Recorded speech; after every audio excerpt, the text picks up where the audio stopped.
जिल्ह्यातील 4 कोटींच्या धान खरेदी घोटाळ्याच्या प्रकरणानंतर आता लाखो रुपयाचा धान भरडाई गैरव्यवहार उघड झालाय।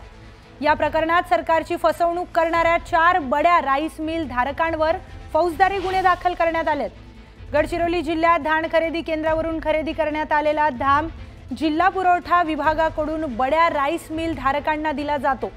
धानाची भरडाई करून तयार झालेला तांदूळ पुरवठा करण्याची जबाबदारी असलेल्या या तांदूळ मिल मालकांनी भरडाईच्या नावाखाली निकृष्ट दर्जाचा तांदूळ शासकीय गोदामात पाठवून सामान्य जनतेच्या जीवाशी खेळ खेळल्याने आता ही कारवाई त्यांच्यावर करण्यात आली आहे। दरम्यान या संदर्भातली अधिक माहिती घेऊयात आपले प्रतिनिधी महेश तिवारी यांच्याकडून। महेश, गडचिरोलीमधून हा मोठा धक्कादायक प्रकार समोर आलाय। राईस मिल मालकांनी शासनाशी एक हा खेळच केलाय म्हणावं। हा खूप मोठा घोटाळा आपण म्हणू शकतो, कारण जे तांदूळ रेशन मधून दिलं जातं त्या तांदळाचा पुरवठा याच भागातून जे भरडाईसाठी धान येतं त्या भरडाईमधून तयार झालेल्या तांदळाचाच पुरवठा रेशन मध्ये केला जातो। आता यात काय झालं की पुरवठा विभागाने ज्या भातगिरणी मालकांना हे काम दिलं होतं राईस मिल मालकांना भरडाईचं, त्यामध्ये काहींनी तर त्यांचे बंद असलेले राईस मिल सुरू असल्याचं दाखवून ते काम मिळवलं आणि निकृष्ट दर्जाचा जो इतर राज्यातून येणारा रेशनचा तांदूळ आहे निकृष्ट दर्जाचा तो आपल्या शासनाच्या माथी मारला आणि तोच तांदूळ अनेक ठिकाणी रेशन मध्ये गेला निकृष्ट दर्जाचा।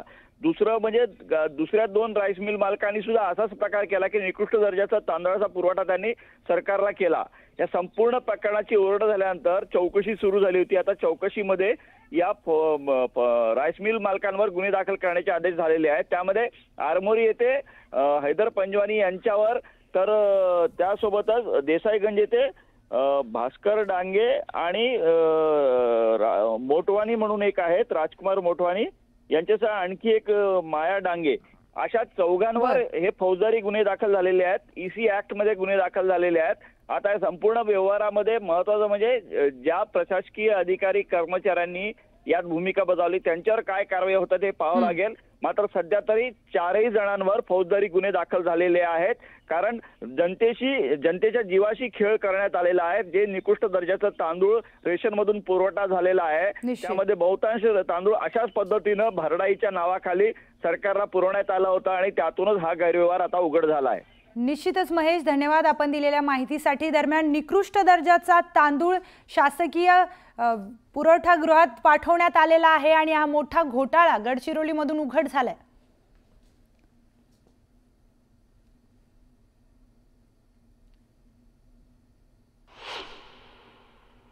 वळूया पुढच्या बातमी।